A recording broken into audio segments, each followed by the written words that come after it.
Greetings and welcome to Unionizing North American Archaeology. My name is Uzma Rizvi, currently located on unceded lands of the Lenape. I am Associate Professor of Anthropology and Urban Studies at Pratt Institute and a member of UFCT 1460 Local, and on behalf of the Black Trowel Collective, I welcome you to this panel. The Black Trowel Collective is a group of anarchist archaeologists committed to mutual aid and prefiguration action within archaeology. The collective was formed by archaeologists in 2016 at an Ameren workshop, and you can read more about us on our website. One of our core projects over this past year has been one of mutual aid. In fact, just earlier this week on June 22nd, we completed a year of the microgrants program. And in that time, BTC has distributed $43,500 to archaeological students in need from 22 countries, including India and Brazil. We recently centered and pushed for requests from help with the impact of COVID on the students there. Total to the students from India and Brazil since this push at the beginning of May has been $6,350. If you'd like to join in our efforts, and we invite you to do so, please consider joining in the mutual aid effort. 100% of the money marked for microgrants goes directly to the students requesting aid. And what we're going to do is you'll see all the links will be in the chat. So we're really proud to present our panel today on unionizing North American archaeology because we at BTC feel strongly about issues of equity, justice, and collective action. BTC member Louis Bork pulled together some important data around this that I wanted to share to contextualize the significance of what we're talking about today. The total number of archaeologists working in the US, and this is most recent data is from Doug Rocks McQueen 2014, and Atchison et al. 2013. So the total number of archaeologists working in the US range from about 10,000 to 11,000 and plus.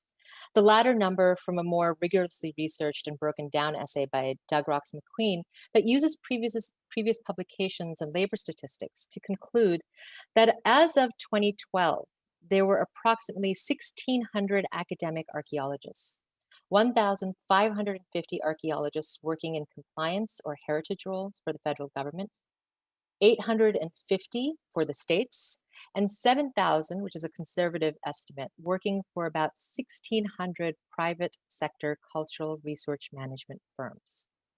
Thus, approximately 9,500 archaeologists are working within CRM contexts under either state, federal, or private contexts.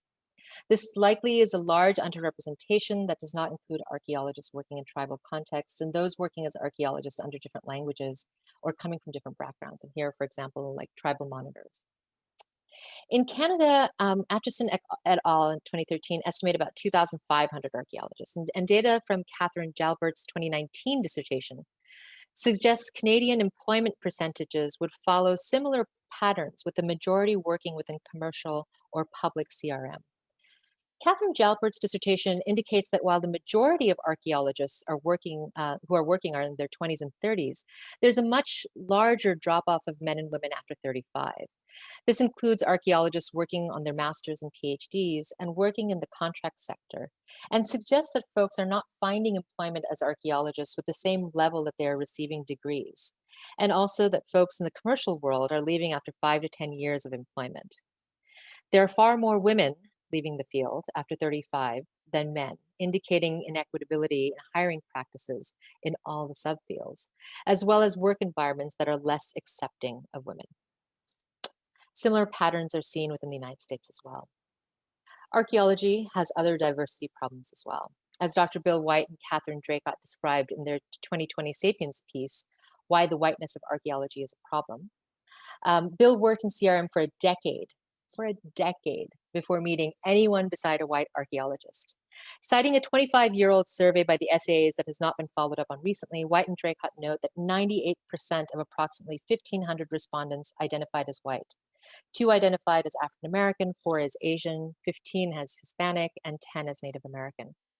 While these numbers have grown, and in fact, the Indigenous Archaeology Collective recently noted that there were 33 Indigenous archaeologists with PhDs in the US, these issues are found in most colonial settings. And here, for example, we have Raksha Dave's 2016 essay on diversity in the UK. So issues of diversity are also a significant problem here.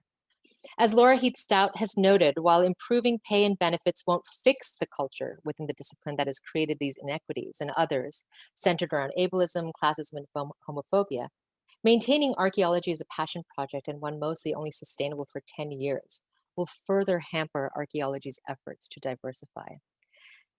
And so we have much work to do, all of us together, and that's why we're here. For those of you in the audience, you should know that we'll be live tweeting during the event at Black Trowel, so please do join in the conversation there. Also, throughout the course of the panel, you can post questions in the Q&A section on the lower bar of your Zoom menu, or on Twitter, Facebook, or Instagram. We're kind of on all of those.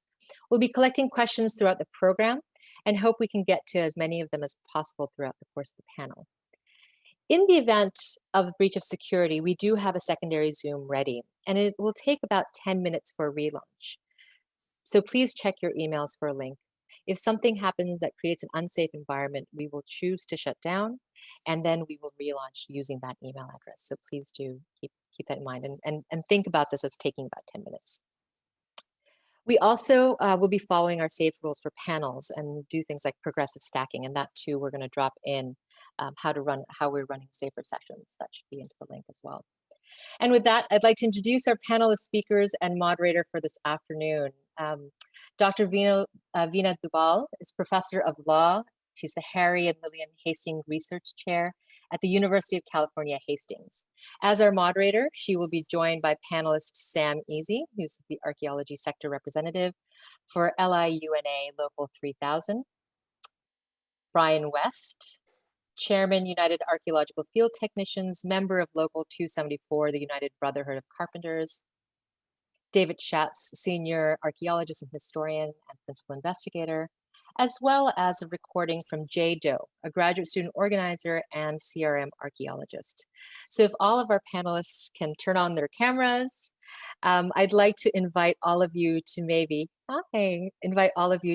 introduce, I just gave a one-line kind of name and affiliation, but if you could all talk maybe a little bit about yourselves, and then we can begin the panel.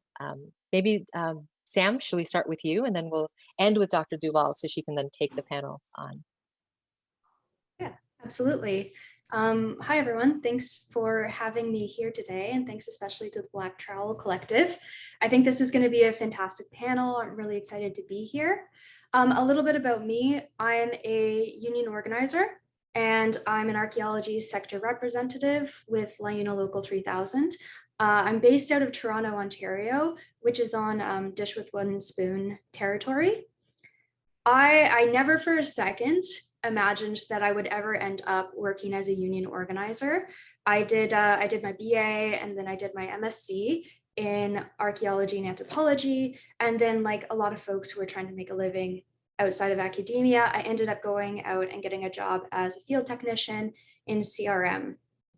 I absolutely knew going into the job that CRM would not be an easy profession. I knew that the wages were low, and I knew that the field work was not easy, nor was it comfortable at the best of times. And I kind of relished that kind of hard work. But I was still shocked by how horrendous the working conditions were once I actually ended up in the field. I was still shocked by the conditions that I was subject to, that our safety as workers really took a backseat to the needs of a client or developer, that violations of labor law were not only common, but widely accepted and justified, and that it was impossible to find a job that paid living wages across the entire industry. And I, like a lot of people who work in the field, eventually arrived at a place where either I would have to accept that these would be the working conditions for the duration of my career, or I would have to get another job outside of the profession entirely. Luckily, at that point, when I was coming to this realization, a coworker actually reached out to me and said, you know what, we're thinking of forming a union. So after being brought on board in that campaign, I was on board 100%. I started working to organize my own workplace, as well as helping other people within the industry to organize unions at their jobs as well. Eventually, I was hired by my union to work as a union organizer. And I then went on to continue working on campaigns within archaeology, as well as to sit on the negotiating committee for archaeological unions and negotiate those first collective agreements. I also began working on campaigns outside of archaeology and have worked on union campaigns in healthcare and certainly within archaeology, but as well many other industrial workplace settings. Now, in addition to doing this work of helping people to form unions, I also provide training for our members and for our stewards on how to fulfill the role of a union steward, and as well educating on political activism within the labor movement. I'm very proud to be part of a local that is so dedicated to maintaining a very strong and very democratic mandate from our membership. And that is really committed to strong organizing in order to fix our workplace conditions and move to a better future. So I'm happy to be here today to offer a bit of a Canadian perspective. And I am quite excited to learn a bit more about the kinds of organizing that is happening in archaeology in the US. So thank you for having me. Thanks so much for being here, Sam. We really appreciate it. Bryan, would you like to introduce yourself? Yeah, can you hear me? Great. My name is Bryan West. I am the chairman of the United Archaeological Field Technicians. This has been an effort inside the United States dating back to 1989. We actually registered with the Labor Department in 1994. About the time that the CRM companies started to form what I call their own union, their own professional association named ACRA. We actually did talk with some of the early founding members of ACRA about working with a unionized workforce, but a living wage was the sticking point. They liked their $8 an hour pay and no benefits and no job tenure. And we informed them that they had been, since the beginning of cultural resource work under the National Historic Preservation Act of the United States, been in violation of federal contracting law, which established prevailing wages for all people, non-professionals that work on all government contracts. This created a great enmity between us and the CRM companies, so much so that a number of them threatened to leave ACRA if any of ACRA attempted to negotiate with the UAFT. So the interesting thing that's had been happening is we had actually talked to a lot of construction worker union people in the pipeline industry when we were working on mitigations in pipelines, finding that the lowest paid laborers on the job were making 3 times our wages on the hour. Archaeologists, there's been a severe problem with classism in archaeology, which is stemmed from academia, dating back to the 30s when folks out of the University of Michigan and elsewhere were using prison labor to excavate mounds in the Midwest. We've got a real bad history. I don't want to know, we could go back further into slavery issues and stuff, but we're just talking about the period of in the last sweep of the last 100 years. Prevailing wages have existed in the United States since 1929, covering construction. They were put together initially to prevent Bechtel Corporation from importing low-wage workers from the South on the Hoover Dam project, later called Boulder Dam, and have been under attack by the right wing in this country ever since. Although oddly, they were actually Davis and Bacon were both Republicans who promoted the original prevailing wage laws. The Service Contract Act, under which all federal contract archaeology work is done, Corps of Engineers, Park Service, BLM, Forest Service, you name it, right down the line, Fish and Wildlife, everybody on the list, there are published wages, wage rates. This has been in violation since 1965, the year before the National Historic Preservation Act was passed. There was a very overt racist move in the 90s by the Government Services Agency building a federal courthouse in New York City, where they had originally contracted with Howard University, a traditional Black college, to perform the mitigation of a Black cemetery in the footprint of the building. After the first year, Howard actually paid prevailing wage. It was one of the earliest actual compliances of prevailing wage we've ever seen. They were negotiated out of that job and replaced with John Milner and Associates, who no longer exists. And they cut the wages in half to work in New York City. They were paying the $10 an hour to work in New York City, in the city. This has been a very high profile thing. It's gotten a lot of press, publications at the Society of Historical Archaeologists, and nothing has been mentioned of the overt violation of federal labor law. We've had a lot of issues over the years with complaints. We've had people who've been sprayed by crop dusters in the field with companies taking no action. We've had people asked to do pedestrian transects in fields that have been sprayed with human waste. And we've had people working on military reservations with unexploded ordnance. And you actually have to check in with the range control officers on those bases. That's a major violation of labor law. Corporations, particularly engineering companies, have been a real problem. They tend to subcontract the work to archaeological firms. Some of them self-perform it. They are all traditionally very anti-union. And one, they don't care about, like I said, the transparency of the postings that are required. Job advertisements have to post the wages. They still aren't doing that. But fortunately, our union's pressure and our over 700 members in the United States have been active on the prevailing wage, and people have actually heard of it. In '95, when we first started this, no one even heard of it, and a lot of CRM companies told them that just doesn't apply to you. Was amazing, some of the issues that went on. But we've been pursuing that long term. The other thing we've been doing is helping people get out of archaeology. We function, we do have project labor agreements with major construction unions, especially when there's union pension money involved in construction and there's a cultural resources component. But so we would work side by side with the unions, and when that happens, we work under a project labor agreement for their benefits and wages. That, which has been very helpful. The other thing, though, to keep people working, because as we talked about, only lasting 5 to 10 years, a year in archaeology can be 5 months of work, and that people are laid off. And a lot of companies often try to deny people their unemployment benefits. We also help members with filing for unemployment benefits.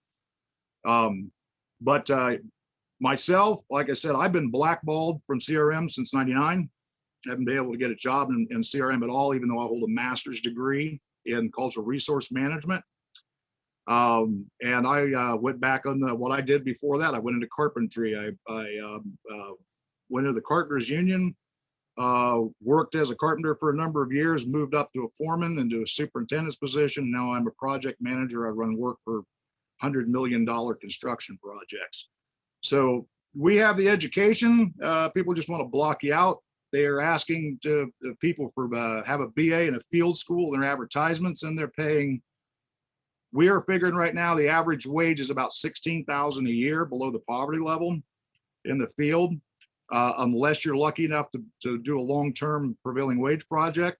And from our 1995 surveys that we did, the people were making under $11,000 a year on average. The wages didn't move at all through the 80s into the mid 90s when the prevailing wage pressure came on. And I'm very thankful to see people actually posting jobs now that are paying at least above $15 an hour. But in the union construction similarity, it's not unusual for someone working in that field that area to work only 5 months a year. That's why they make $35 an hour. That puts together a living annual income. Yeah. So with that, I'll leave it back to our next person. Great. Thank you so much for that, Bryan. David? Okay. Well, I guess I've been a practicing archaeologist since about 1990 when I took my first field school. Jobs that I had before that are kind of like what Bryan was talking about. My first jobs were in construction trades, you know, hanging drywall, you know, doing framing, that sort of thing. But after field school, I kind of got the bug for archaeology and worked in a university setting and through state agency locally up through about 1999 or so, 98, 99, where I got a job, which actually had some union. There was a lot of stuff going on with the union at that point, but unfortunately, the whole thing kind of imploded over what Bryan was talking about, prevailing wage. Unfortunately, I like Bryan, I kind of got blackballed for a few years, and I went into doing document research and worked at an library and archives for about 3 years before I was able to get back into archaeology for a large multinational that had a CRM branch. So so I worked in a corporate sector job for about 10 years. I was a project manager fairly early on. Then that got pulled because I didn't have a BA or I had a BA, but I didn't have a master's at the time. And one of the things I ran into is that I hit a glass ceiling where my abilities were not commensurate with either my pay or my responsibilities. So at that point, I left that job with some acrimony and ended up going back to get my master's degree. And once I got that, I got another CRM job at actually, while I was going through my master's program, I got a job at a small woman-owned CRM business, and I've been working for them for almost 11 years. So like Bryan, I've had some similar experiences, but I have been very fortunate to have worked for some pretty good people over the years, the corporate environment notwithstanding. One of the things that Sam had touched on was that health and safety. And when I was working at the large multinational, I was our group's health and safety officer and downgraded to health and safety professional for about 7 years. And that was a absolute constant battle with management and people further up the food chain. Oddly enough, it was just within our CRM group that I ran into the most resistance, whereas the corporate CRM or the corporate health and safety people were much more helpful because their contracts relied on that kind of thing. But like Bryan was talking about, I've worked on multiple military bases where UXOs were super common to run into, dealing with range control. I mean, and so it's been a challenging kind of career. I'm in my 50s now. I've been doing this for almost 30 years, and my body is finally starting to kind of give out a little bit. I think one of the other things that I've been much more into recently, especially since grad school, is trying to bring in students into the career with the mind of giving them an idea what they're getting into. I give guest lectures at the university where I got my master's degree every semester, talking about CRM careers, what they can expect, what their degree status will get them. Talking about things to hold out for, like on pay, and kind of some pitfalls to avoid and that sort of thing. So that's kind of been what I'm transitioning more into. But like the little bio said, I've been a project manager for 10, 15 years, run my own projects, do costing, all that sort of thing. So I kind of come at it, I think right now, a little bit more from a business management perspective, but my sympathies are very much for unionization, and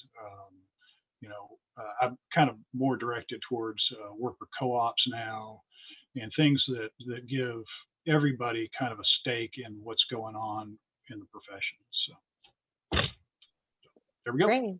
Thanks so much, David.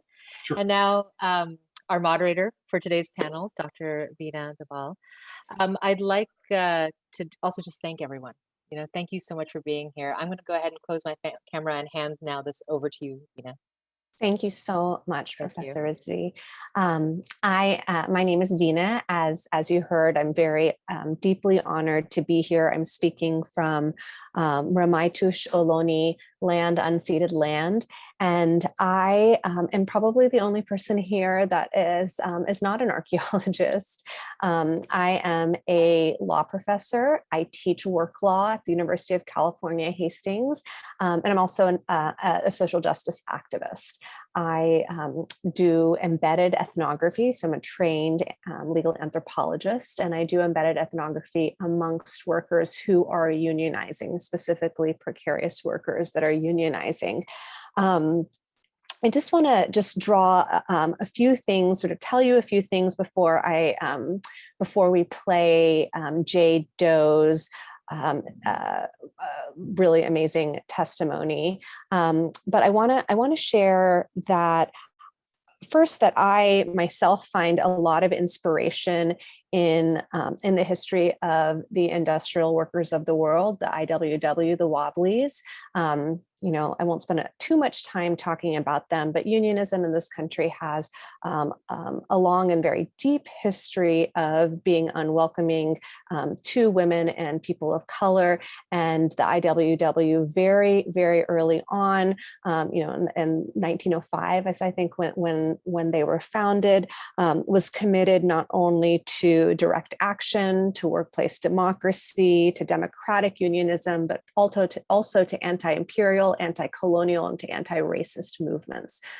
Their vision was, or their vision is, one big union, the idea that all workers should be united in a social class to bring all forms of equality to the people who produce value in society.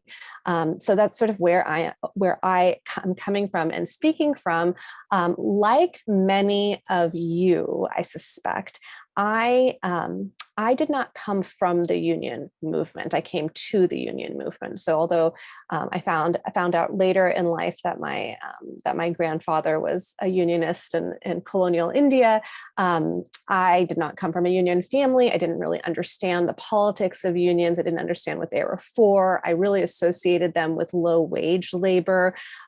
No work is unskilled, but I associated them with what is traditionally viewed as unskilled labor. And as I started doing work with and studying, frankly, low-wage immigrant workers, I realized what was at stake with unionism. And just in the last few years have been working with people who have higher education degrees, like tech workers, specifically in Silicon Valley, who are trying to unionize their workplaces in order to increase the amount of power they have and the amount of say that they have, their wages, working conditions, to better their health and safety conditions, to address a lot of the equity issues that they're facing. It struck me as each of you, Sam, Bryan, and David, were speaking, that so many of the issues that you face substantively on the job and structurally on the job, the fissuring of the workplace, the subcontracting, the lack of compliance with basic wage codes, the safety issues. These are issues that that highly skilled workers face across the economy, particularly in jobs where they have dispersed power. So where there are multiple employers, like it seems very very clear to me is true in the world of archaeology. So I think I'm really looking forward to learning a lot from this conversation, and hopefully bringing some parallels to other forms of unionism and work, so that you can sort of see how your conditions are not necessarily unique to this industry, and how people in other industries have dealt with very similar forms of exploitation. So with that, I will ask Professor Rizvi to please play Jay Doe's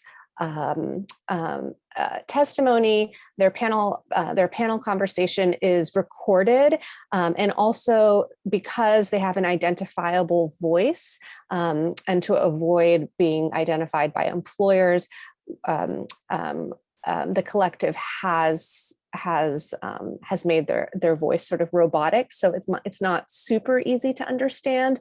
But I think that if you listen closely, you'll be able to pick up what is being said. So with that, can we share screen and play J-Do? Hello, everybody. I would like to first thank the Black Trowel Collective for inviting me to speak as a part of this panel. Unfortunately, since I am remaining anonymous, I can't do a proper land acknowledgement without saying where I'm speaking from. So I will just briefly say that we as North American archaeologists are living and working on the lands of hundreds of indigenous cultures. I hope that we are always keeping in mind the gravity of what we do when it comes to engaging with the materials left by these people's ancestors and working to build narratives of that past with the descendants who know it best. For a little background on who I am and why I was asked to speak today, I'm a Ph.D. student in archaeology who recently transitioned into a full-time CRM position. As a Ph.D. student, I've been involved in an ongoing unionization effort for the graduate students at my university.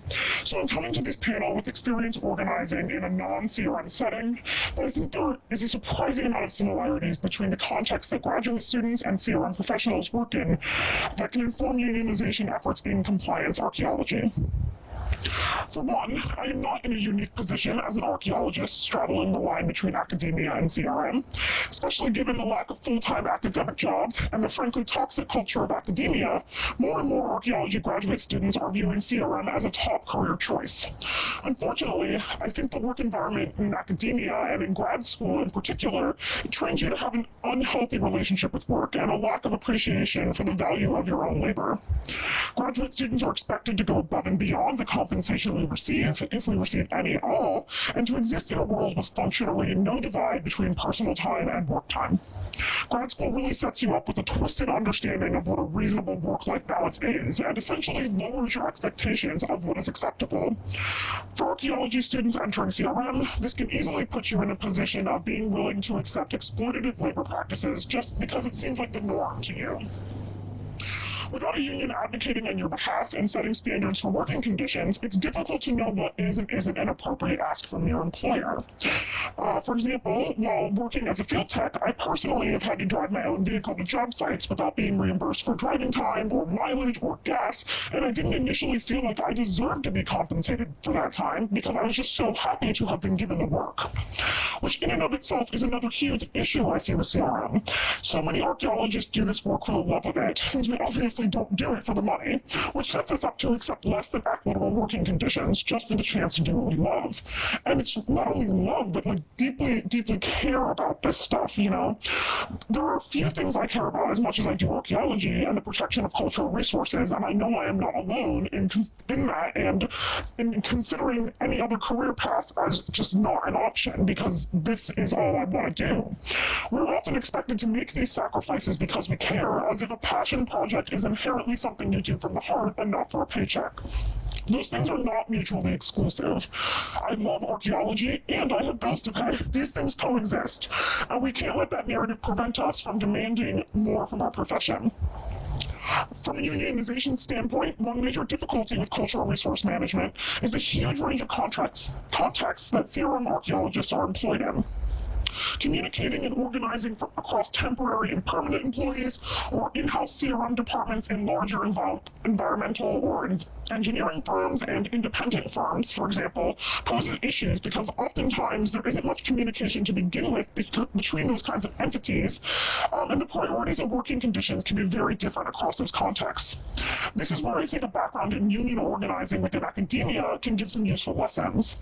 My university, for example, is spread out across multiple campuses, and there are huge discrepancies in funding opportunities at different campuses and between different departments. Even across departments on the same campus, TAs have vastly different stipends, with anthropology TAs, of course, receiving some of the lowest stipends, while engineering students make some of the highest for the exact same amount of work. Trying to convince grad students in better funded departments that a collective bargaining unit was worth it for them required really capturing the different ways that a union can advocate and tailoring those approaches to their departments and their priorities. For example, while they might not be as concerned about equal pay across departments or increasing stipends because that's not something that they deal with on their day-to-day, they may still be very concerned about something like medical benefits or childcare or the reimbursement system for conference travel. Obviously, the concerns of full-time staff archaeologists and an on-call field tech will be very different, and communicating the broad range of benefits that come from unionization will be important for getting everybody on board. As much as I'm sure we would all like to believe that you can sell people on a union by appealing to their sense of collective good, I've found that it really is important to focus on benefits relevant to the person that you're speaking to, and not just appealing to these sort of broad, for the good of everybody messaging, which just doesn't work for everybody, especially those that are not coming from a more leftist political or organizing background. On a positive note, I have found that archaeology graduate students were probably the most enthusiastic members of my department when it came to getting signatures in favor of a union, and our anthropology department as a whole had the second highest percentage of signatures on the whole campus. And while my university is still in the process of unionizing, many universities already have strong graduate unions. I think that as graduate students from those universities enter into CRM, they will immediately recognize the need for a union and will be willing to join, if not actively push for one. In my experience, there is a growing resentment among graduate students for the conditions we're required to work in academia, with more and more people refusing to put up with it by just moving into sectors where they feel they're respected more as workers, and this includes CRM.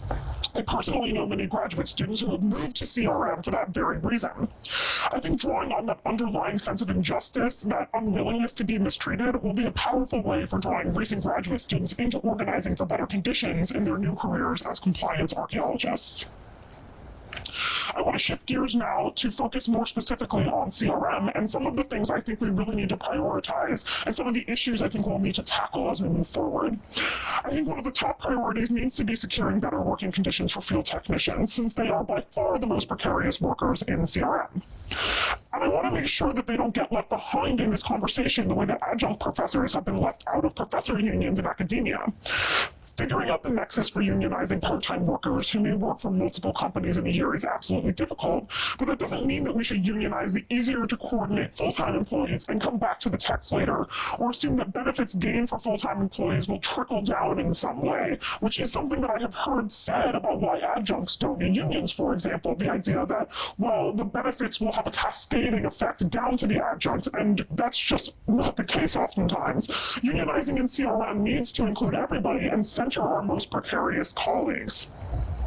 Stringing together a living on part-time, seasonal, and inconsistent work is a major challenge, not at all helped by the wages field techs often receive. Field techs are some of the most experienced surveyors, excavators, and monitors we have, and yet they're getting paid barely above minimum wage in many places. On top of that, dealing with travel logistics such as childcare or vehicle maintenance, if you are required to use your own vehicle, are just assumed to be part of the deal for field techs, and often not covered. Another issue, which is something that I mentioned with grad students, is the fact that per diems and other travel expenses are usually paid after the fact, which assumes that techs have all the money up front to pay for food and gas, which is sort of a ridiculous assumption to make when we're talking about people who make very low wages and often go weeks between projects and therefore paychecks. We need to think really critically about those kinds of assumptions and forefront those issues in our demands. The temporary nature of tech work also means that they rarely, if ever, get medical benefits, and I don't feel like I really need to expand on why that's unacceptable for a job that relies so heavily on manual labor. And since I'm not optimistic about America achieving universal health care anytime soon, in the meantime, a strong union will have to be the one advocating to protect the health of archaeological techs and other CRM employees. And the last thing that I want to talk about is accountability, since it wouldn't be a panel on American archaeology without touching on the string of controversies surrounding ethics that we are finally paying attention to. Archaeology has always had these ethical problems, especially pertaining to sexual harassment and the treatment of indigenous peoples. And yes, this is a not-so-veiled criticism of a certain professional organization. Whenever these ethical concerns get raised, people point to organizations like ACRA or the SAAs or the RPAs and say, well, they already have ethical guidelines. Apart from the giant gaps and obvious hypocrisy in those ethical guidelines, the ability to actually hold anyone accountable to those standards is negligible at best. One of the main critiques I've seen leveled at the register actually is how toothless their grievance process is, and how few meaningful disciplinary actions have ever actually taken place. A union would be a much stronger body for holding its members accountable to ethical standards. I think it's therefore essential that any union build robust ethical guidelines, and maybe even more important, consider who it is we want to advocate for. Obviously, compliance archaeologists, yes, but especially the techs, especially the victims of harassment, who are far too many in our field, and especially the indigenous peoples whose land we work on and whose heritage we work with.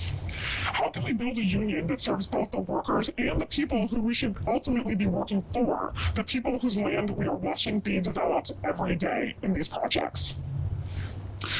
I just want to thank you all for your time and thank the Black Trowel Collective again for having me speak, and I look forward to listening back to the rest of this panel when I finally get out of the field. So, all right, everybody. All right, thanks. Bye.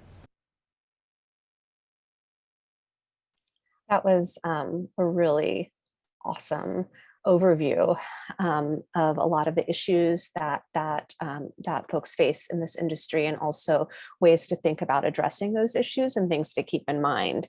I want to start just by saying that, you know, it's not obvious to everyone, certainly not to everyone here, that a union is necessarily the answer to all of these issues. And in fact, David, you know, mentioned possibilities of cooperatives as an answer to some of these issues. And so maybe we can talk a little bit about that later. And so the first sort of stage in thinking about how one, you know, gets something as basic as owed reimbursement for mileage,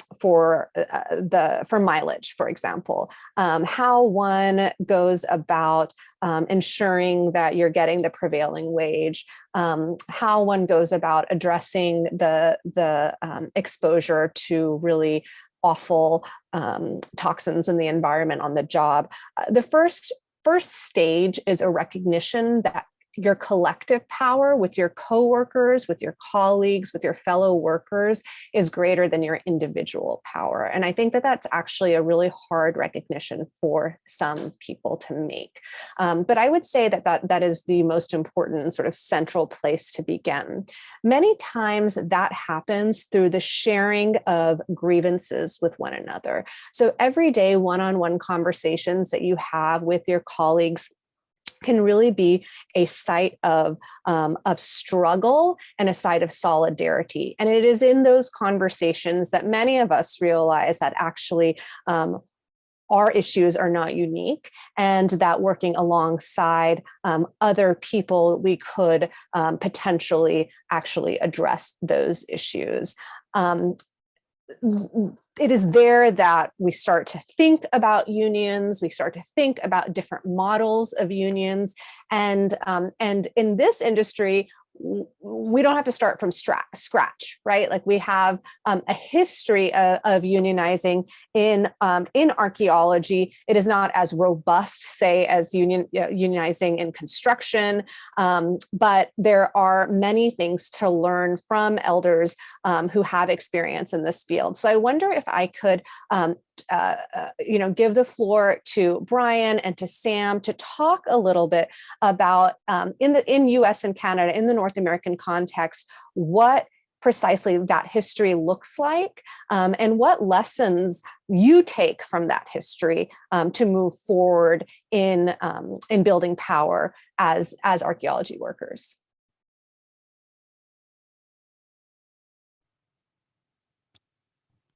We'll hear from Sam, I guess, in just a minute. But one of the major things that's happening in the United States right now, it's been a groundswell over the last few years, has been the passage of the PRO Act.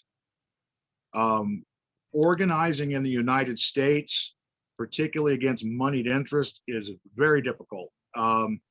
The archaeologists that support the unions with their dues money, unless we were working on under a project labor agreement on a large construction multi-union project where we actually get a percentage of higher wages, we don't have the resources to pursue legally a large campaign. We pushed a heavy campaign in the late 90s against a engineering firm in the DC area.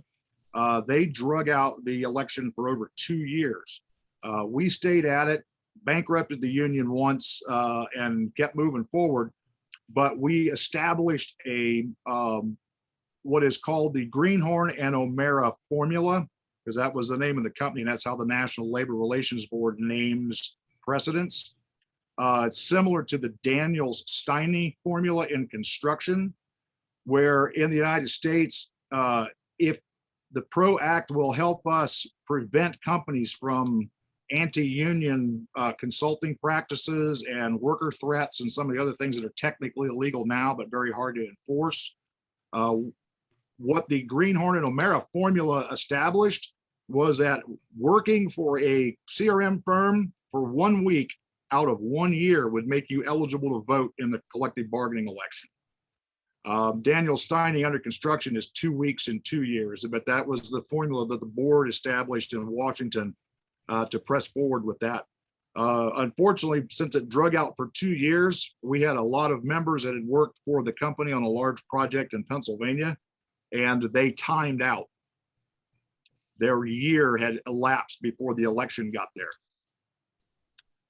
That's some of the difficulty we have in the United States. Sam can tell us about a little bit about organizing in Canada, but I will bring up the how do you get your back pay?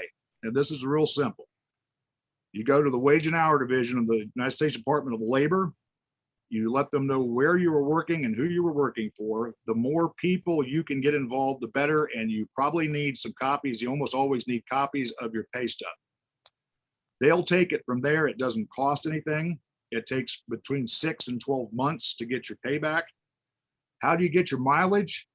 Don't ask. You only get a job, and they'll blackball you. The best thing on the prevailing wage issue is if you act individually, you'll get blackballed. If the entire crew does it, the other way you can do it too is you can email the union at uaft@aol.com, or you can check us out our webpage. And it'll link you back to the same link. We can assist people and point them in the right direction to go to the Department of Labor's Wage and Hour Division.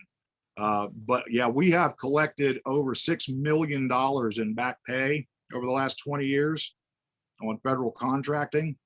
It has been the Department of Wage and Hour said that they thought our industry as a percentage was worse than any even construction violations in the South, as a percentage of contractors that violate the law willingly. Is Sam on? Yeah, I'll take it from here. I think that's a really interesting question. You know, what can we learn from history to help our organizing here today? I can speak to the landscape in Ontario, which saw a pretty rapid expansion of the private sector industry in archaeology just within the past couple decades. And there's always sort of rumors floating around the field of previous efforts to unionize that never really got off the ground. But there's not a lot to look to. There's not a lot of people still around from that era to speak to those efforts. So when we kicked off our organizing in 2018, we were really coming to the table as what we thought at the time is one of the few groups who had ever successfully gone and formed a union in archaeology. So there wasn't a ton to go back to, but as part of my role as being like an educator on the labor movement, I do a regular seminar on the history of the Canadian labor movement. And I've done this both for our members as well as for larger political groups. And I think there's so many valuable lessons from history, but there are two things that I really want to latch on to that Dr. Dubal has already mentioned. And the first being that, of course, your power as an individual is minuscule compared to the power of the collective. I have also dealt with continuous problems with things like mileage and with reimbursement, which is not easy when you are a person who's living paycheck to paycheck. The reality is when you sit down with your boss one-on-one and ask for that situation to be changed, the responses I was getting at the time were, well, if you wanted to make a lot of money, you shouldn't have gone into archaeology.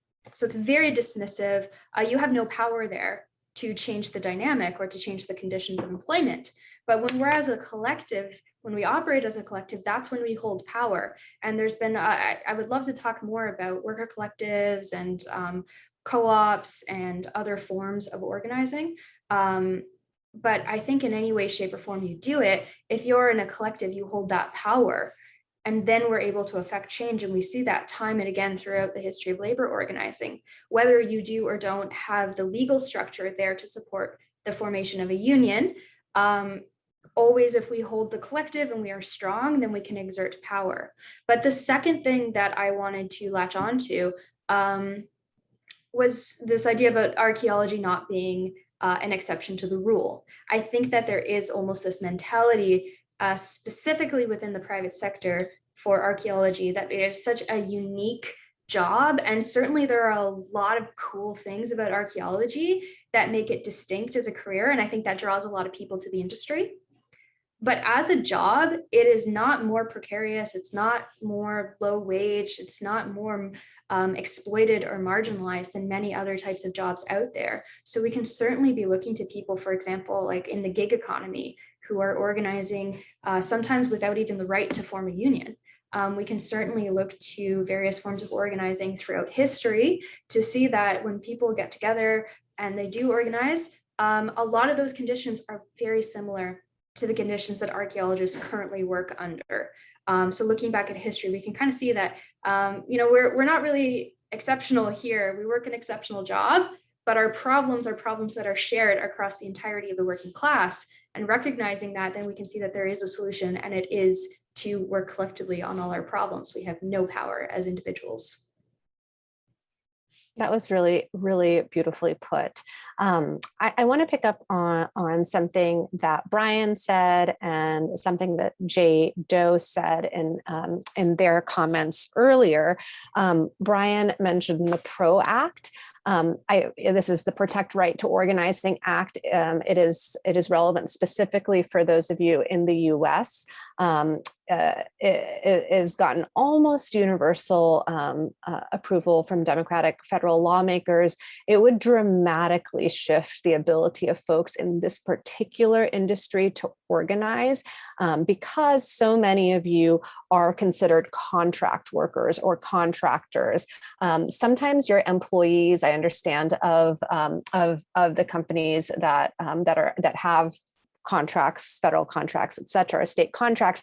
But sometimes you might be just considered a contractor. And if you are a contractor, not a W-2 employee, then you technically do not have the right to organize under US laws.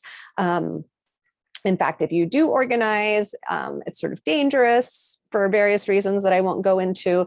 But under the PRO Act, the definition of who is an employee for purposes of collective bargaining and organizing shifts dramatically. And many of you, even if you don't get W-2 statements from your hiring entity, would still be considered an employee for purposes of organizing and bargaining if the PRO Act does pass. So that's something that I encourage you to sort of look into and to sort of push your representatives on. It would be a huge boon for organizing this industry if it did pass. The second thing I wanted to sort of bring out is this idea that Jay Doe articulated, that we need to center the most precarious workers in this fight. That it is the technicians who are experiencing wage theft. It is the technicians whose health and safety is at most at risk. And although it might be sort of theoretically easier to organize, archaeology faculty or what have you, that actually the most precarious workers need to be centered. Given the way that these precarious workers work, so they have, you all know better than me, I'm just learning this, but you have multiple employers over the course of your professional lifetime. It might be that an enterprise-based bargaining unit isn't the ideal way to go, right? In learning about this industry, I see a lot of analogies to construction and to the union hiring hall. And I wonder if each of you could talk a little bit about what kind of union, maybe what are the different kinds of union models you've sort of thought about, seen, think could be successful, keeping in mind that that we want to center the most precarious workers, and maybe actually also touch on cooperatives and collectives as models to grow collective power. David, maybe you could start. Sure.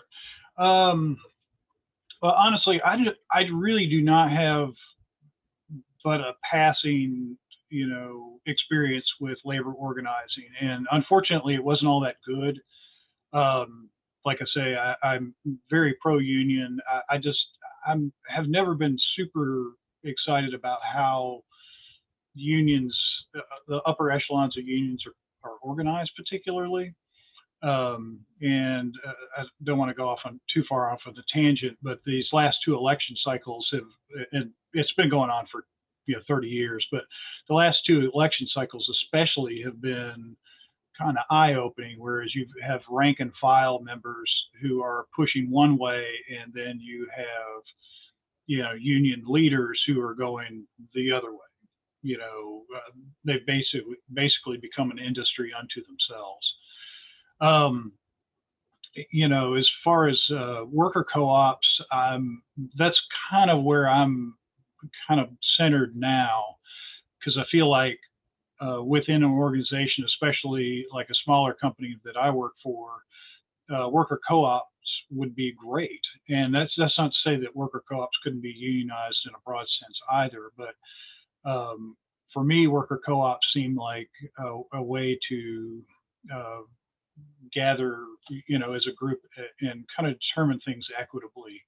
Like for instance, right now, I other than the COPRA benefits that we're chewing through since my wife lost her job because of the pandemic, I got no health care. And, when you move into your 50s and stuff, I mean, thankfully, I don't have any major health conditions, but archaeology is really rough on people. And I learned this 2 decades ago working with people who were about my age in the late 20s that were getting collagen, injections and that sort of thing. And some people this field just beats the daylights out of them. And largely we are, encumbered with dealing with our own health insurance and that sort of thing. So I think unions, co-ops, I'm kind of a, whatever we can get to work at whatever point. That's kind of where I'm at. That's one of the reasons why I was willing to kind of involve myself with this conversation, is that, I think that this is something that's long overdue. What Bryan's been doing and Sam's been doing in their respective fields, I think is really valuable. And I think that the more people get invested in, collective bargaining, unionization, taking a stand on, things like health and safety, benefits, and that sort of thing, the better off all of us are going to be, regardless of where we fit into the hierarchical structures of our respective organizations. Because Yeah. I mean, where I sit, I'm, I guess, towards the top of my organization's hierarchy, but I still have the same issues as the technician that we just hired. So. Before I go on to Sam and then Bryan, I just want to explain, there was a question about the difference between a worker co-op and a union. And in some instances, there can be models like the union hall model where there's not a lot of actual difference, but there are, in most scenarios, large differences. For worker co-ops can work really well, I think, for specific, if you're talking about specific areas and specific industries, and co-ops are really like where everyone is an owner, all of the rules that you decide around pay, around around working conditions. Those are decided collectively by all the owners together.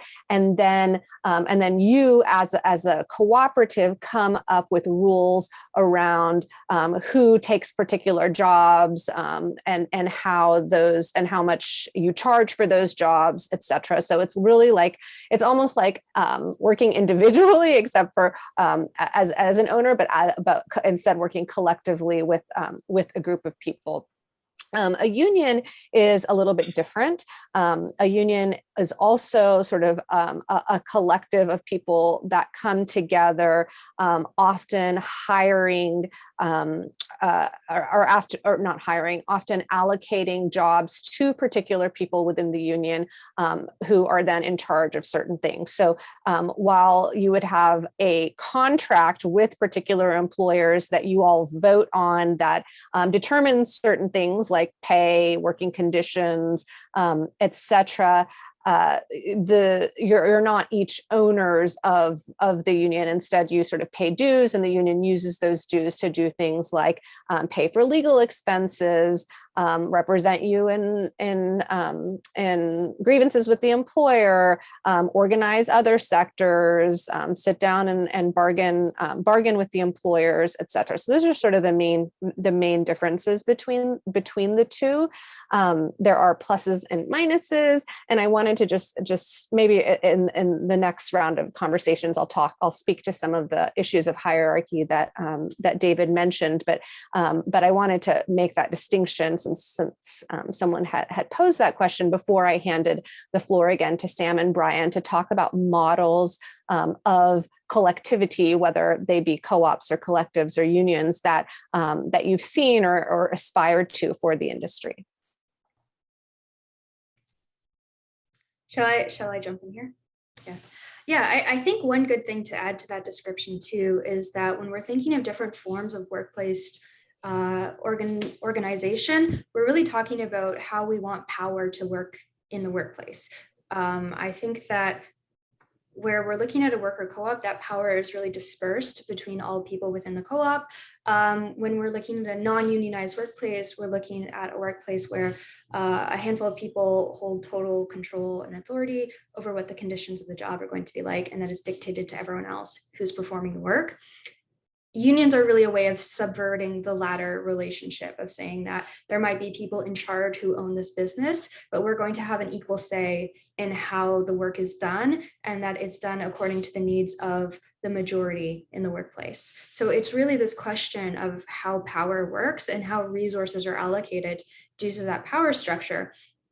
But I want to talk a bit about models of collectivity. Dr. Dubal had mentioned like construction organizing, like the existence of a hiring hall. That is very common in construction, and certainly there are a lot of similarities between construction jobs and between archaeology jobs.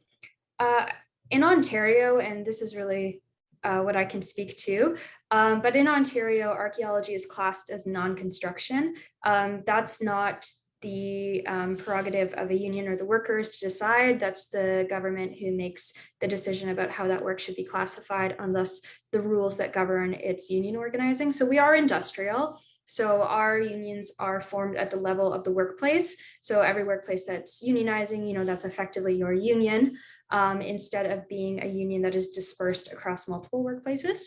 I think broadly too, like thinking about this idea of unions in general, I would very broadly say that you're going to encounter two kinds of unions in the course of the labor movement. And I want to call these servicing unions and organizing unions. And a servicing union is going to be a union that is more focused on utilizing these pooled resources, i.e. dues, to represent members and to solve problems as they arise.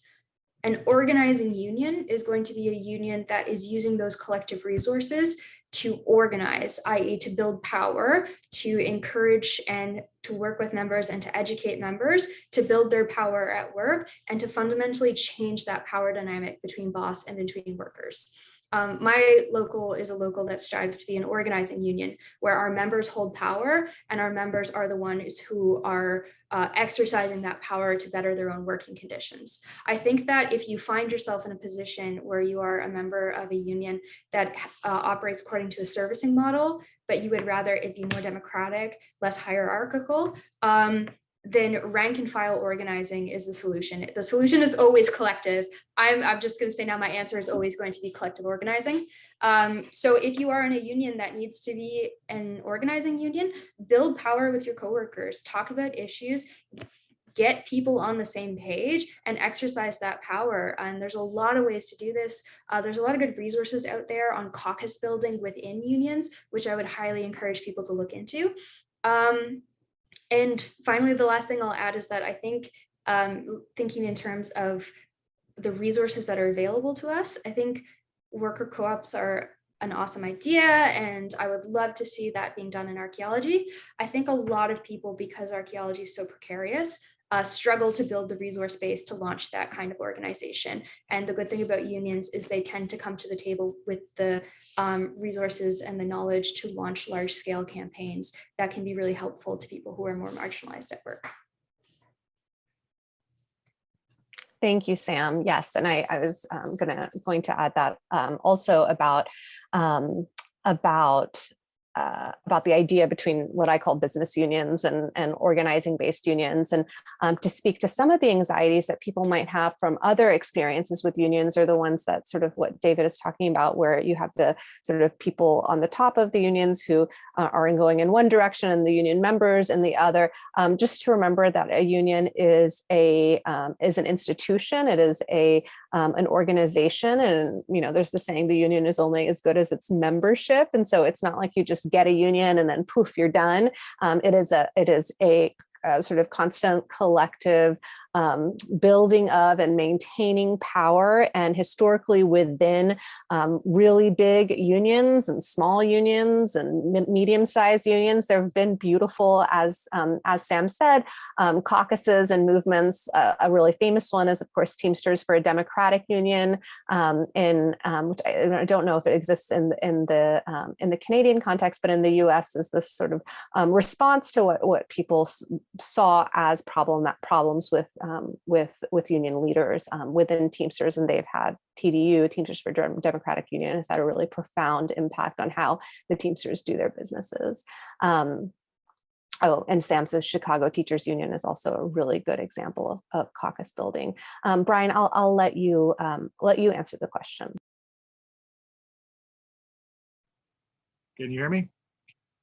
To answer the question too, as a co-op or collective, of course, you're going to have a hhiring hall anyway. It's going to function like a union.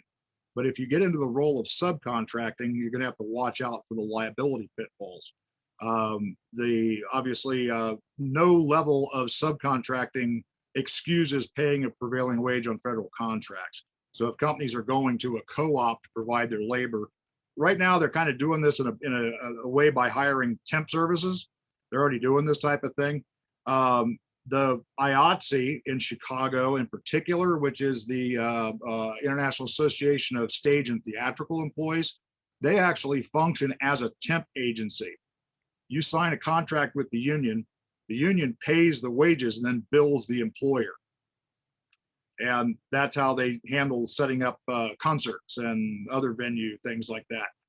Which is another form of a union acting as a co-op. And I think for the purpose of collective bargaining, you're going to have to deal with multiple employers.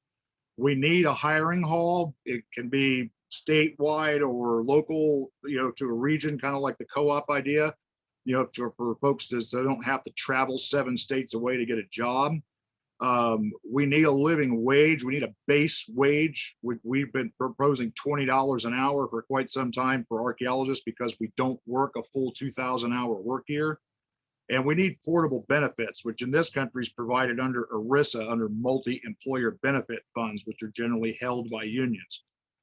Sam's union, LIUNA, which is the laborers, and I work with them quite a bit. In construction, I work with multiple unions. When I run a construction job, I have operating engineers running the heavy equipment, carpenters building panels and forms for concrete work, and shoring and walkway and scaffoldings. I have laborers that do demolition work. I have iron workers that work for me. I may have 7 unions on the job that I direct. And it just kills me in archaeology that even the discussion of having one union that they need to deal with is somehow going to destroy archaeology as we know it. And it's, I suppose construction contractors in the 1880s thought the same thing, but that's the model we've always felt was we have to follow the model of construction because compliance CRM is a construction activity in the United States. We follow under that subpart of OSHA because we are on construction sites. So we do not fall under the division of OSHA, which is industrial, although you could make arguments for laboratory workers. But lab workers tend not to be as precarious as field technicians. Most companies will carry they may send them out in the field a bit, but they do tend to carry them through the winter. Without being able to be portable, this on-call baloney that's come up here the last 5 or 6 years is an absolute abomination and an abuse of poverty wage workforce people. And the really sad thing is, working in construction, most of the people I work with do not have college educations. Treating people with bachelor's degree the way we treat these people in the field is the most classist and racist and sexist thing you can possibly do, the way the CRM is operated, all on top of being a criminal enterprise. But the deal with like a co-op would have to work, I think it would have to be a union of some type anyway, but it would have to work with 10 or 15 different employers to keep the members of the cooperative working. That's going to be their biggest trick.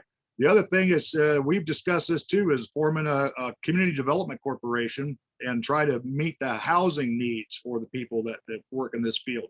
Where you could have someone watch your primary residence, especially if they were in one area while you're gone 5 months out of the year, and do collective things through HUD and other issues like that. That's as far as cooperative action, that's what a union is. Now, joining a larger union, like in Canada, they have to pay their dues. It has to support the organizers, has to support their hierarchy. The UAFT, we're just a mutual aid society in a lot of ways with each other. We've tried to help people collect their prevailing wages. We fought organizing campaigns. We're not well funded. We don't have a large organization behind us. That also means we don't have to charge a lot in dues. But you're going to run into the same problem: is who is going to make the calls for who goes out to work at a work co-op. They're going to have the same issue. They're going to have to elect a leader.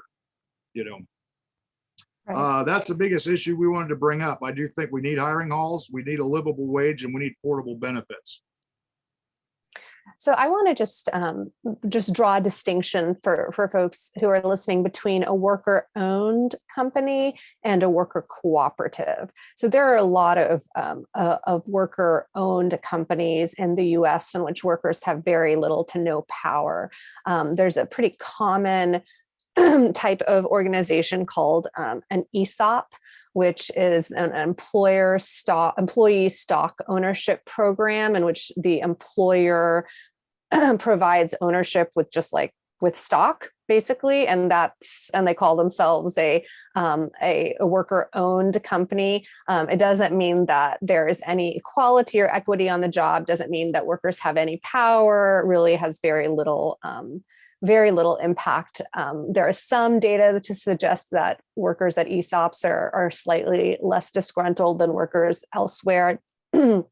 I wouldn't say that the worker-owned model by itself is necessarily a model worth striving for. Worker cooperatives are types of employee-owned companies, or actually, it's where the workers own the business and they participate in its success on the basis of their labor contribution to the cooperative.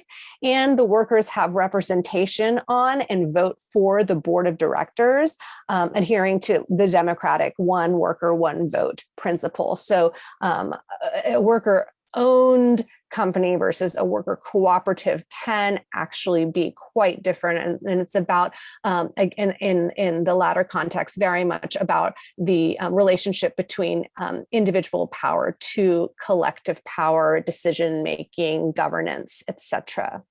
I also really wanted to just talk a little bit about the hiring hall model, because I see a question, and I actually think this is worth talking about a little bit, because I said earlier that I wasn't raised in the union movement. I came to the union movement, and I didn't really understand all of these sort of different models of unions. And I understand in the Canadian context, it might be that a lot of archaeologists are just or characterized by the state to only be sort of eligible for enterprise-based bargaining, that is employer-based bargaining. Union hiring halls, I think, are a really interesting and potentially exciting way to deal with things like blackballing that our panelists have referred to. And there is a really beautiful history of union halls in this adjacent industry, which is, of course, construction. And so union hiring halls are really where you have an organization, usually under the auspices of a labor union, that recruits employers and employees. And so the hiring hall has a relationship with employers who have a collective bargaining agreement with the union, and the union members are then subject to those collective bargaining agreements and assigned to specific employers. And so the union hall will often enforce a basic code of conduct amongst its members to sort of ensure smooth operation of the hiring hall, and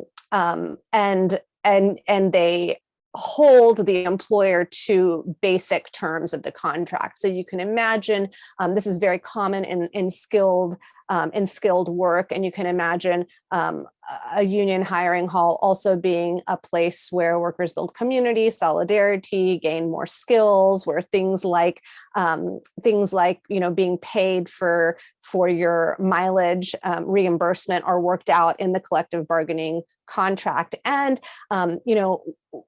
I understand that this is a field that in some ways is oversaturated, not on all aspects of the work, but in some of the work is oversaturated with lots and lots of different workers who could do the work, which sort of gives workers less power and means that wages sort of have the potential to go lower. And a union hiring hall is a great way to prevent that kind of thing from happening in particular geographic areas. So a union would have a relationship with the 10 biggest employers or 15 big medium-sized employers in the area, and everyone could go through the union's contract. I see that as a potentially exciting model for this industry, at least in the U.S.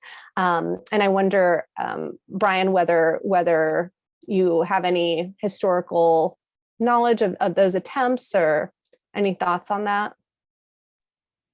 Yeah, I mean, that's really the model we pitched in the 90s to the nascent founders of ACRA. And they were favorable toward that. The problem was, the first question was, well, we can't afford to pay medical insurance. I said, well, ERISA provides that we can create a fund and they can pay into a multi-employer system. We'll watch that fund, you pay on the hour. The Service Contract Act and the Davis-Bacon Act already state, and employers don't do this at all. I've heard of no employer paying the benefit side of the wages. Right now, it's $5.75 an hour. They're paying the face labor rate, some of them who are complying, and not paying the benefits. Well, if you don't have a recognized ERISA fund or a certified employer's health insurance program that equals that money, they have to put that on the check too, which is an additional $5.75 an hour. That could be put into people's, especially into a large fund which would provide health insurance for employees and put money aside for retirement. That's how the construction trades do it. That's why it's written into the law. The anti-union pushback from the CRM companies has been unbelievable, to the point where they've used their lobbyists in Washington to lobby against the PRO Act recently. They see that as a bigger threat as the repeal of the National Historic Preservation Act. Interesting. I have a bunch of other questions that I want to center, but I want to say that my guess is that in this industry, as in other industries, a lot of there are temp workers and full-time workers. And of course, in a union context, just because someone works part-time or temporarily doesn't mean that they can't benefit from a union contract, as long as those things are considered when the contract is drawn up and voted on. But my guess is that a lot of the temp workers are people of color and women or femmes, and while the full-time workers are again, I'm guessing here, are white and men. And I wonder if Sam, you can talk about how both the part-time and temp worker full-time issue, and the way that you see unionizing in archaeology as addressing some of the inequities and inequalities that Uzma mentioned, that Jado mentioned at the outset. Yeah, absolutely. The first thing that I do want to clarify is that I can only speak to Ontario labor law, but temp workers are technically people who are employed by a third-party agency, and then the employer would pay the agency, and the agency would send people out to the work site. We don't see this in archaeology in Ontario. It's way more likely that you would have a mix of full-time staff and then seasonal staff on a job site, but they're all dependent contractors to the employer. And what I mean by that is there's just a direct relationship between boss and employee. There's no one else in that mix. That is what allows them the right to unionize, because they have that relationship with the employer. When we first started organizing, we did need to do quite a bit of research to determine whether archaeologists might be classed as independent contractors, which would be a slightly different relationship where there's not necessarily that direct employer-employee hierarchy. We were lucky in determining that there is a dependent relationship. Archaeologists are direct employees of a company. So all of our members in our bargaining units are dependent employees of the employer. We don't have any temp folks, but we certainly have people who work on a part-time or a casual basis, and then some folks who have full-time hours. And this is written into the contracts. It's negotiated during bargaining, and it varies a bit depending on what collective agreement you're looking at, because it's very responsive to what the workers have said they want to negotiate during bargaining.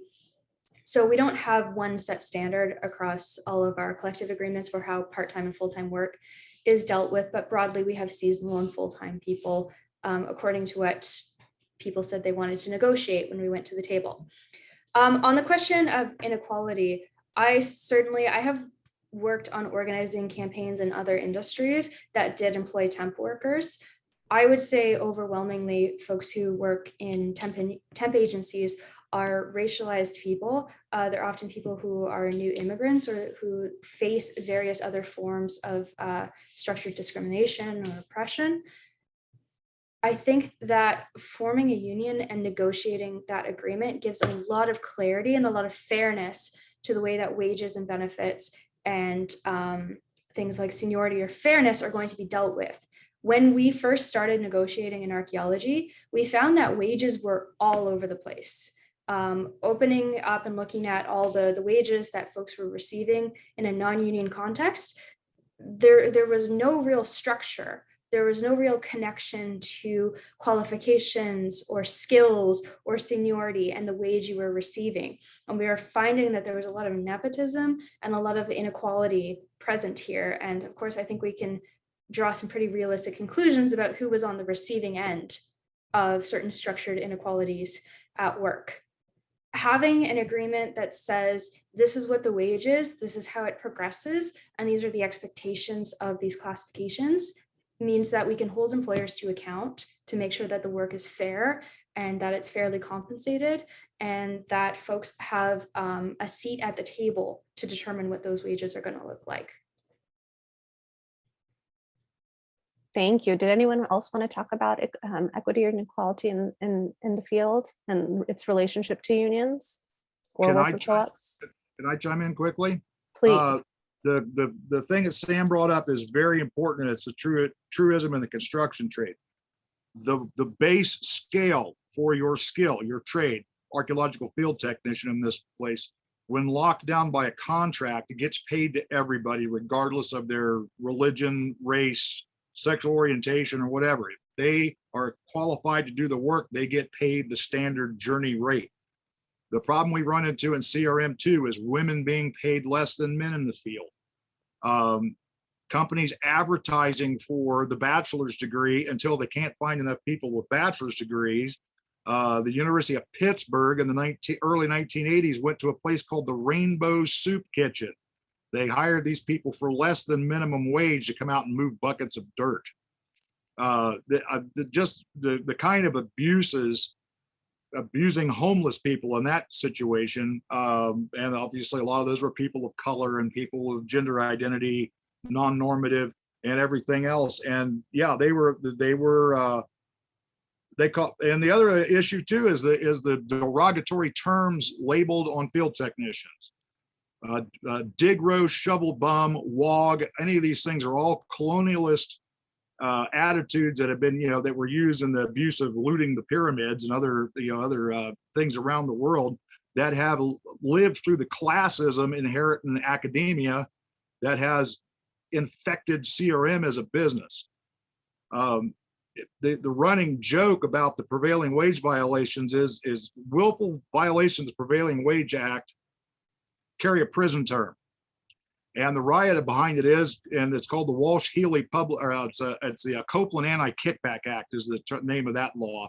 That law was passed 2 years after the Davis-Bacon Act was passed in 1929, because there were employers that made the employees give part of their wages back to keep their job. And we've run into that in archaeology too. And the funny thing about that is, I said, that law dates back to 1932. You're not as clever as your granddad at times when this happens. But yes, there are serious issues of an unfettered employer class without contracts that makes them think they can just disabuse the laws and treat people however they want, pay at different scales. As Sam was saying, the pay scales get to be all over the place. Somebody's cousin makes more, somebody who they think works harder gets a little bit more. Oh, the girls can't carry the buckets and do as much screening as the guys. We're going to pay them $2 an hour less. That's the nice thing about union contracts and the prevailing wage law. It sets a floor at what you've got to get paid. And the prevailing wage laws obviously are based on statistical research that establishes pay for similar skills. That's why we get lumped in with environmental technicians and computer technicians and other things. That's how the Bureau of Labor Statistics comes up with the prevailing wages around the country, since we don't have large-scale union collective bargaining agreements to establish the floor for areas in the United States. The ACRA complained about that. They complained about the Bureau of Labor Statistics use of slotting, which is a type of statistical analysis to determine pay equity. And like archaeology and CRM was going to get exempt from that somehow. It's like, what are you people thinking? You have tried to pay basement level wages in this industry. And, these arguments go back to the use of prison labor right up to the 1950s on reservoir salvage projects to perform technician work. And, we haven't progressed much from there, is the real unfortunate part. But the temporary worker argument follows under the National Labor Relations Act. Is you're only classed for collective bargaining purposes as temporary labor if you are not performing the normal work of the company that you're working for. So like if you work for a steel mill, if you're hired to come in with sledgehammers and knock down a brick wall, and not perform production of steel, and it's only short-time work, you're temporary. But if you're called in to work on the production floor, you're not a temporary worker regardless of the length of time you work there.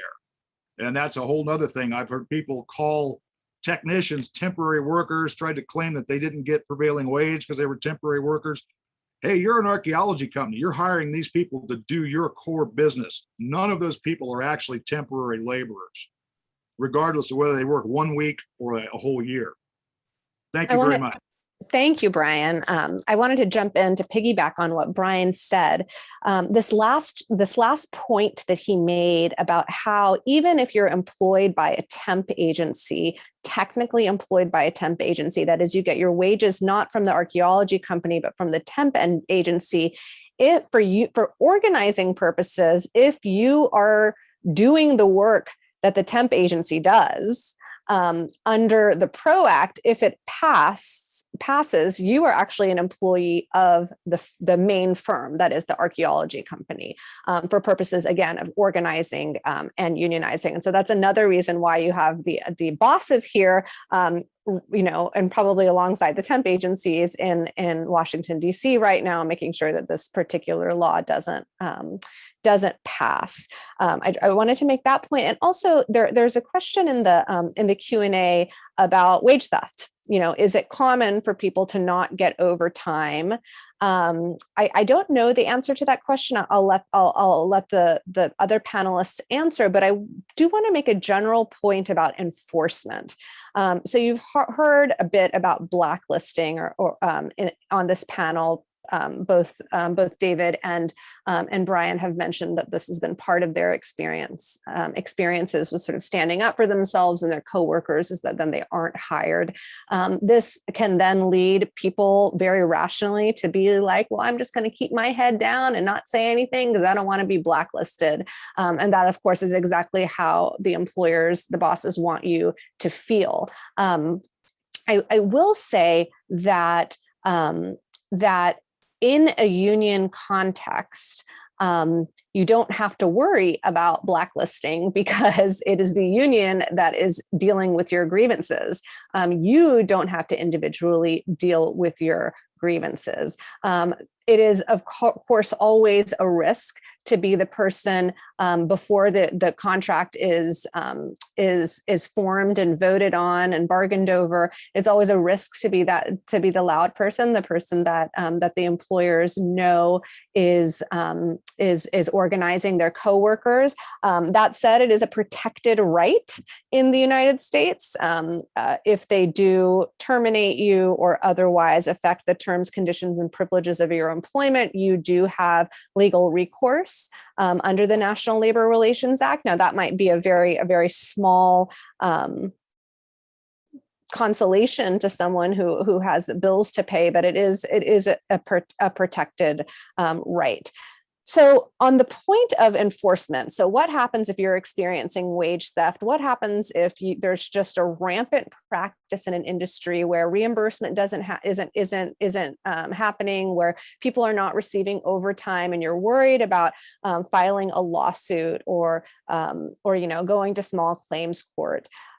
There are sort of 2 ways or 3 ways, depending on the state that you're in, that enforcement happens. Either it can happen through a private cause of action where you file suit against your employer, or raise the concern with your employer about all the money owed to you. This is likely, as you've already heard, apparently to get you blacklisted from the industry.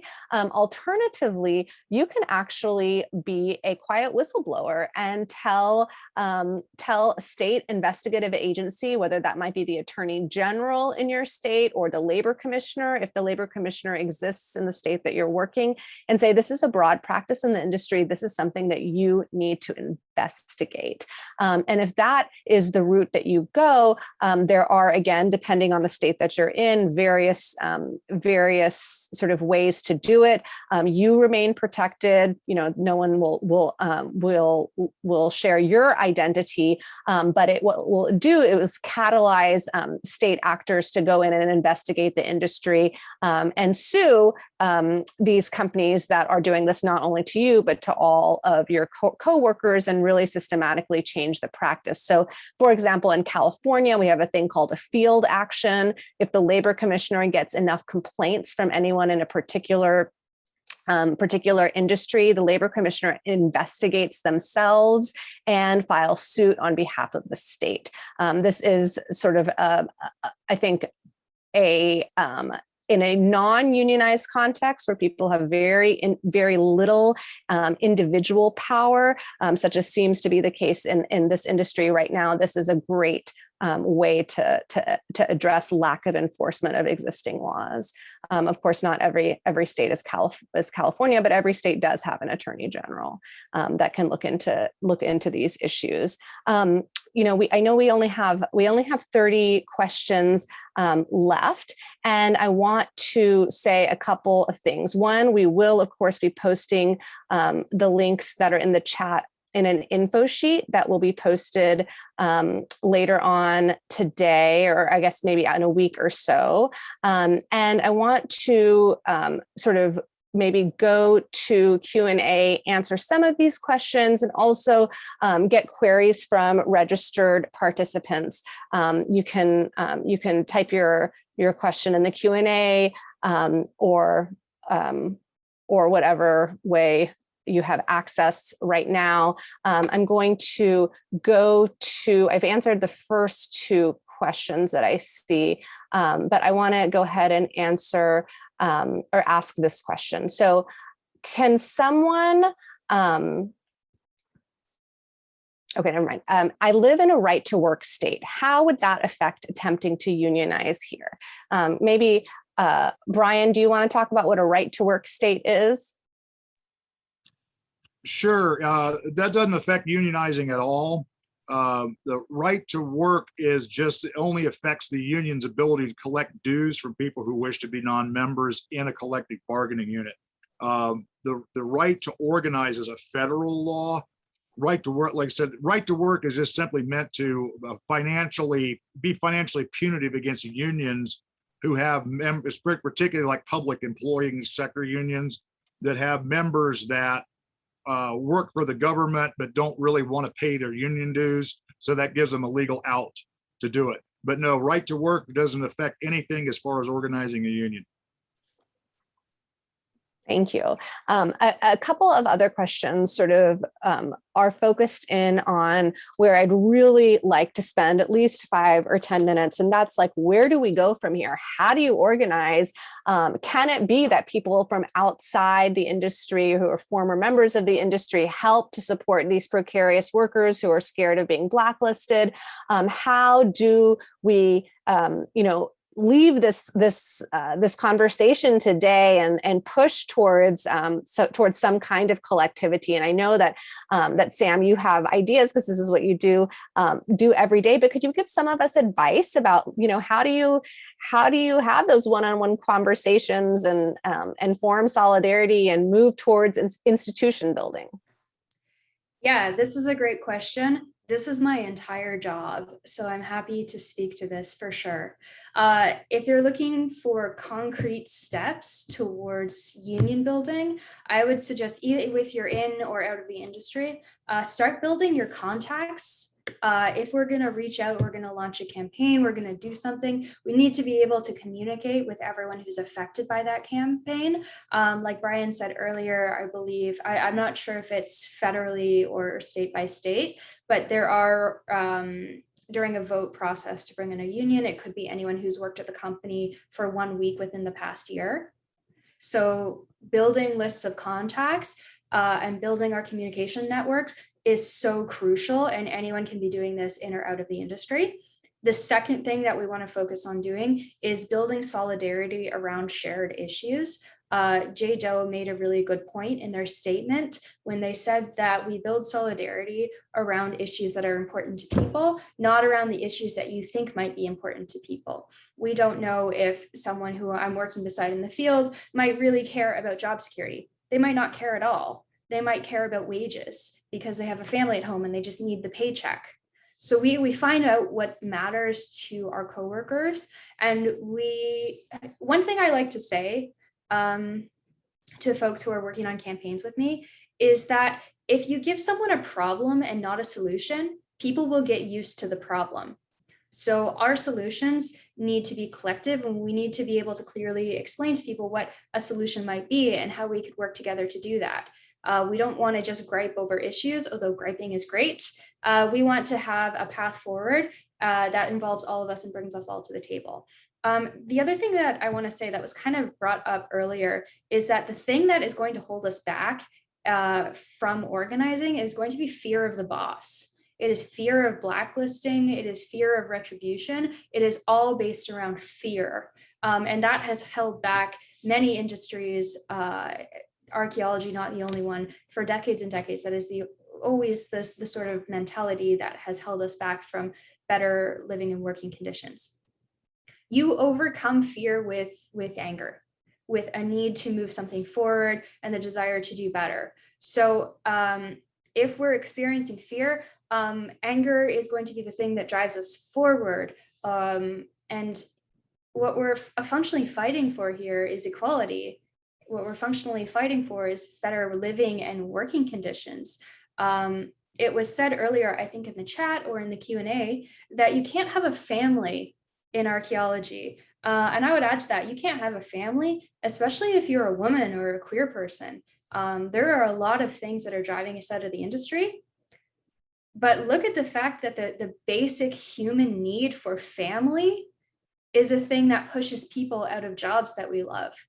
You know, this should be anger inducing. This, as a loud person, as Dr. Dubal mentioned, this makes me angry, and this inspires me to keep pushing forward and keep fighting all the time. So that's kind of the tips that I would give. I would encourage people to look at Labor Notes, which is an American organization that has really great resources on how to be an organizer and how to get active. I would encourage people, because we live in the time of COVID, where a lot of our work is online, to look at Social Movement Technologies, which has a lot of free online resources teaching you how to use digital tools to organize. So I would really look through those resources to get started. Bryan, I wonder if you could add to that. You know, you've been organizing for a really long time. What advice do you have? Where do we go from here? Well, community building is a big issue. Like I said, a lot of what we have done, and I believe this is the only way we can move forward in archaeology too, is have a relief valve. Our relief valve has been getting our members into construction unions or into some types of retraining. We've had, when people have been either blacklisted or laid off, in a lot of states, if you go 12 weeks or more on unemployment, you can get vocational training. Some people have used that to take computer skills or Microsoft certification or whatever, and get the state to pay for it. A lot of archaeologists, a lot of bachelor's degree people will never move on to their master's degree because of their financial conditions, because once you go into default in your student loans, it's very difficult to get back into the collegiate situation. If you don't have parents that can back you up, student loan default will end your academic career. You don't have a choice. So we've gotten them. We've gotten people into the laborers union and the operating engineers and the electricians union. Our vice chairman was lucky enough to go back. He's an attorney now. Helps us on this stuff. Like I said, we don't have any paid staff members. The UAFT doesn't. So we have to. And we've often joked as the hardliners, we always run into some young people that want to get rolling. A lot of times we end up using them as salts. We don't let them, don't tell anybody you're in the union. When you go out and work on these archaeology jobs, we call it passing the Christmas list. We're going to get a list for people for Christmas cards, because if the company catches people, and it still goes on, it's been going on for 30 years, if they see you gathering names on the job site, they'll fire you, because they figure you're organizing a union. And it is tricky.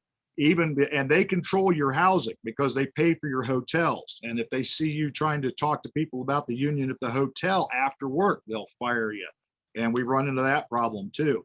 So we do like the Christmas list and get people's email addresses and whatever. And then we'll send a communication out from the union without anybody on that job's name on it. But we also try to cover these people too. If they do get blacklisted or if they're unemployed, we try to hook them up get them in the laborers union or get them into a union where they can go through another hiring hall, because the conditions are the same. In union construction, you work for 2 or 3 months, you get laid off. You're off for a month or 7 weeks or whatever, and you get called back to work. You can do archaeology on one hand, and if you're laid off, you can go do construction. Archaeology pays $15 an hour in some places. Construction pays $36 an hour. So we've had some people who just never go back to archaeology, although when we get together, everybody bitches about it, even if they haven't done it for 10 years. Thanks, Bryan. And I'll say one thing. Someone in one of the attendees is asking, they don't work in CRM anymore, but they want to help organize workers, and salting is actually a great way to be able to help organize workers. And salting just means that you are, you get a job in a particular context for the purposes of organizing, knowing that you might not be there in the long term. I've also I'm wondering whether it's possible, since there are people who go into archaeology have degrees in archaeology, whether some of this organizing can happen on campus, so that you have the feeder schools, you have the names and phone numbers and emails of folks before they go out into the field, and whether that's something that's been considered. We've never actually attempted to do any organizing at the university. I have actually worked at some universities that had grad student unions, and the interconnect has not been bad. The communication workers is one of the unions that represents a lot of grad students. We actually found it was pretty easy to sign people up. It always has been, just by showing up on the job site at the hotels. Where people are staying on large projects, because everybody seems to be disaffected. Your first 3 years in, people are job scared. After that, they're so sick and tired of it. And that's what they said, that 5 to 10 year job tenure period. We found it was about 5 was about normal. 10 was an outlier. 3 was more common. The churning in the workforce is terrible, but the workforce is very amenable to being organized. That's generally not the problem. The problem is the funding behind it. Like I said, we ran into a situation where when we were younger in the 90s, when we could send people out, live on our paychecks, organize until we got blacklisted, we had to move on to do other things. And like I said, construction's been handy because there's time off in construction where we can still contact people and get organized. But the election campaigns are difficult. We've been to employers where we've shown them cards for card check, where we've got 80% of their employment base on cards. They still won't recognize the union. They want to fight us. We found that fighting engineering companies, they have a lot of money, and fighting small CRM firms, we've bankrupted them. They will cut their own throats and spend money on attorneys until they have to sell their house before they'll sign a union agreement, which is to me is just ridiculous. Because all we're asking them to do is obey the law. Yeah. Thanks, Bryan. I have a question that I think is really important from the audience. How do these organizational movements include our tribal monitor peers, who maybe are not traditionally degreed but have relevant knowledge and skills and do the same work as us? Are there limitations regarding sovereignty with tribal governments and their monitors unionizing with us and in all kinds of monitors union? Or do tribal monitors need to organize within their tribal legal settings? Does anyone know the answer to that question? I unfortunately can't speak to the American context, but I can speak briefly to how this works for our union. It's a tricky question. Technically, monitors or liaisons who are working with archaeological companies on a work site, they're not employed directly from the archaeology company. They're often employed directly by an organization within the specific First Nations. Unfortunately, in Canada, the reality is that labor organizing among Indigenous peoples is strongly tainted by the very racist and very colonial legislation known as the Indian Act. So it's almost like you're operating under an entirely different set of rules because of the way the legislation is set up. It's entirely different to organize an Indigenous employer versus a settler Canadian employer. And our legal system, I think, is really not set up to accommodate something like that. So I don't know if I have an excellent answer to this question here, and I certainly don't want to speak for Indigenous communities or from Indigenous leaders who might have a lot to say on issues of organizing and on labor and archaeology. I almost feel like that would be a fantastic conversation to have or panel to put on in future. Yeah, so it is similarly a very tricky question in the US. In general, my understanding is that tribal sovereignty includes sovereignty over labor relations within tribal lands. That said, I know that there is a history of tribes being very welcoming to unions, and not all tribes, but some tribes in the US.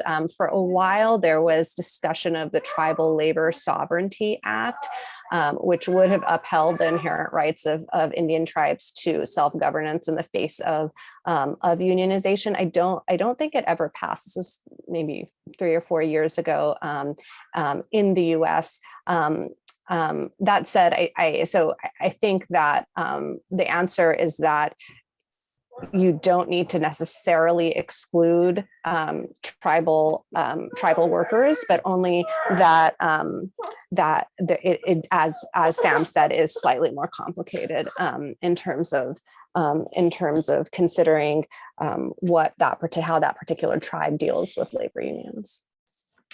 Oh my goodness. So a few more questions, one on the environment. So I live in a state that has a strong environmental legal structure, and that's made it a lot better as a field monitor for me. Is there a function of organizing that helps us create stronger environmental laws, either nationally or state by state, that can then help expand work opportunities and job quality? And I'll turn this question over to the panelists, but I'll also just say that yes, I mean, to the extent that unions have political power, having unions that have particular environmental interests are really important, because you, again, I mean, going back to the same basic point, you have a lot more power as a collective than you do as an individual. And if there are particular environmental issues that are affecting workers' working conditions or just lives, then this can be a way to lobby for those laws. But I'll turn it over to the panelists. Any thoughts? I'll chime in here. Yeah, there's been a lot of effort put on by the Steelworkers Union over the last 25 years or so. And it is, as you said, the biggest push in that direction is political, utilizing the base, educating the base about issues, and obviously getting in feedback from the base about issues important to them. But yeah, basically mobilizing your membership to vote for pro-environmental issues. But that's been what's been done in the past. We've worked with the steelworkers on a couple of campaigns like that. I won't get into specifics right now for legal issues, but yeah, that's a major thing. Is once you're up and organized and you can flex some power as a group, things that are important to all of us, obviously things like the quality of the environment and everything like that, that can be pressed, it can be lobbied for. Yeah, and I'll add, and I had wanted to say this earlier, even to address some of the concerns about, people who want families not being able to survive in this profession. There are, you can put a lot of things into a contract. You could put things for, ideally put things around childcare, around family leave.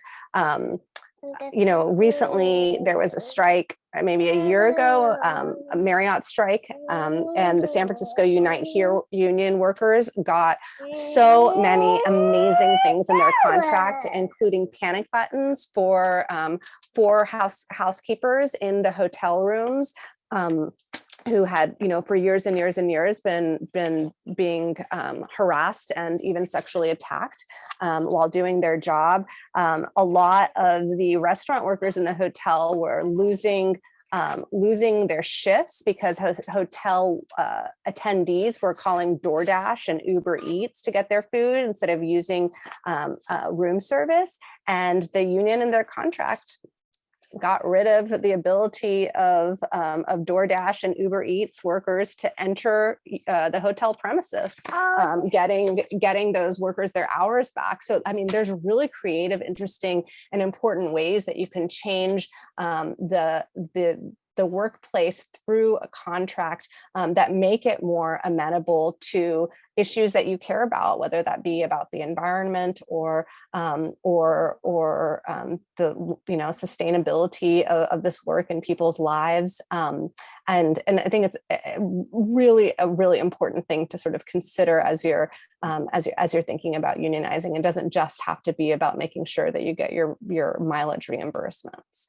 I like this question. I know we only have 6 more minutes, and I don't want to go over, but I really like this question, and I want you guys to answer it.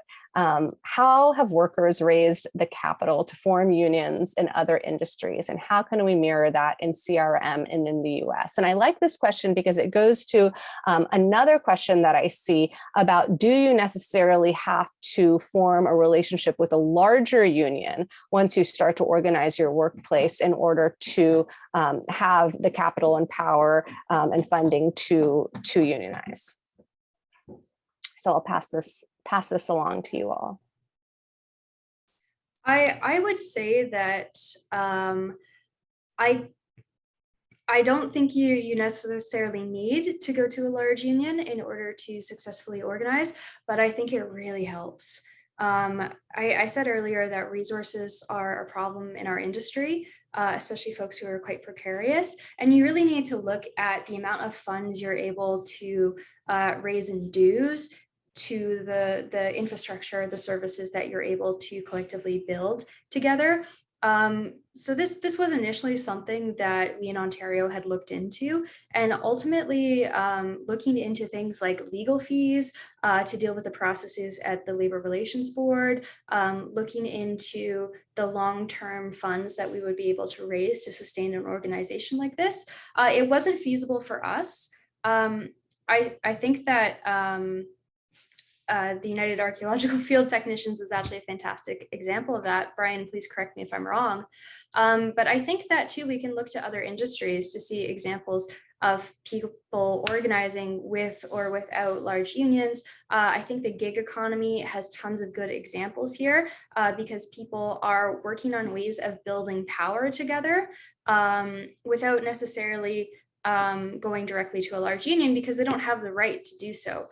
I think organizing at Amazon also looks very similar, where people are staging walkouts and are withdrawing their labor in order to exercise that degree of power without going to a union. And certainly in states where labor law has been chipped away at for decades and decades, we're going to have to be pretty creative in organizing collectively and exercising that power. So I think you can really go with what makes sense for you and your community. For us, it made sense to go with a large labor union and to launch a campaign, successful campaigns that way. One thing I'll say about this, having done organizing in the so-called gig economy, is that you have to remember that when you are organizing, you have the power. And so you don't just have the power as a collective in relationship to the employer, you also potentially have the power in relationship to the larger union. And so ultimately you would form some kind of contract with the larger union, and you want to make sure that terms of those contract are the terms that you want to see. You're not the desperate sort of please, please, please, take us on, give us your resources person in this relationship. They want you. And so you make sure in the context of willfully stepping under the umbrella of a larger union, if that's what you decide to do, that in the process you maintain all of this decision-making power, democratic functions, leadership roles that you want to maintain. It's a really important step that many people choose to make because of the resources involved. But when you're making it, you want to ensure that that you maintain all the power that you need to build a democratic union. Because unfortunately, some of the issues that David raised earlier sort of shift the politics once you have affiliation with a larger organization. So we're 1 minute out, and we still have a couple of questions. I'm just going to end on this question because it's an exciting one. So the audience member works at a state agency and is the union steward for the state worker union. And they just brought on seasonal field techs who were precariously working for a private major CRM firm for low pay and bad conditions. These are workers that are very amenable to unionizing. And so what can they do to prepare them to hit the ground running for unionizing when they go back? So here you have exposure of private sector workers to a public union that is organized.